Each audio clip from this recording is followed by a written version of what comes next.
Hi there. I'm coming to you today with a word of exhortation, and the flowers in the video, they look so pretty. Okay, we're just gonna leave the flowers there. They're so pretty, aren't they? I made these with felt. Okay, so we often hear about reading the Bible, right? And how necessary it is. Absolutely necessary. But you know what we don't hear a lot about is praying. Like, you can read the Bible, but do you have a prayer life? Prayer is so important. 1 Thessalonians 5:17 says to pray without ceasing. So, here's an analogy. When you charge, you have to, for you to get power in your phone, you have to put it into a charger and it needs electricity, right? Well, when we spend time with God, talking to Him, opening up our heart, letting out our emotions, sharing our thoughts, no matter how they come out, so good. Praying for people too, and just talking to God like He's our friend, because He is. He's our friend. It says it in John chapter 15.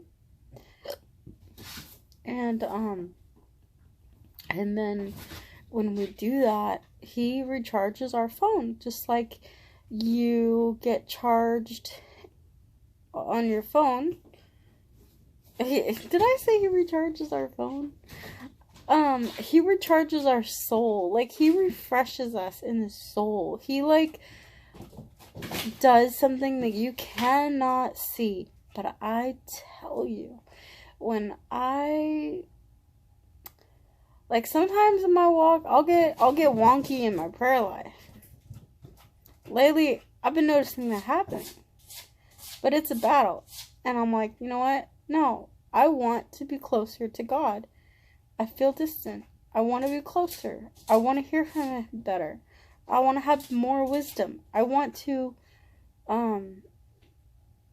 get out of this funk that I've been in. I feel the oppression. I feel the depression. I feel the confusion. I don't want to be like this. I need to seek the Lord. I really need Him. I really need His help. So, I've been pushing into prayer, and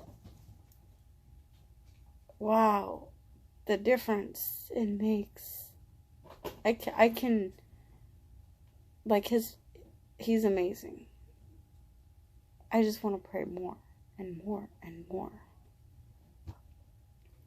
because He's amazing. I mean, I feel better. I feel like I have more joy. I feel like I have more peace. I feel like I have more wisdom. I feel like I'm walking closer to Him and hearing from Him better.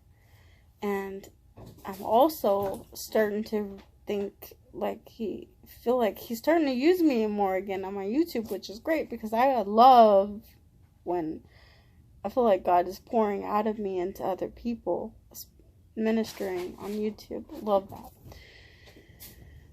So, don't just read the Word, but also make sure that you are getting recharged by praying to the Lord. Just wanted to leave that short exhortation with you today. And you might encounter some resistance, but push past it. And just, you know what will help you? Is if you turn off the light. What really helps me get into prayer in a comfortable way, and really what really helps me is getting in the tub, warm water, turn off all the lights, and I just pray to God. For me, love it. But sometimes I don't want to go get in the tub, so I just turn off the lights in my living room. I sit on my couch and I just talk to God. Something about the lights off is really nice. And don't like have any music playing, don't have any TV playing, and don't have anybody around. Just have complete privacy with him. If you got kids, maybe you can go for a walk around the block, or find a place where nobody's around and just pray to him.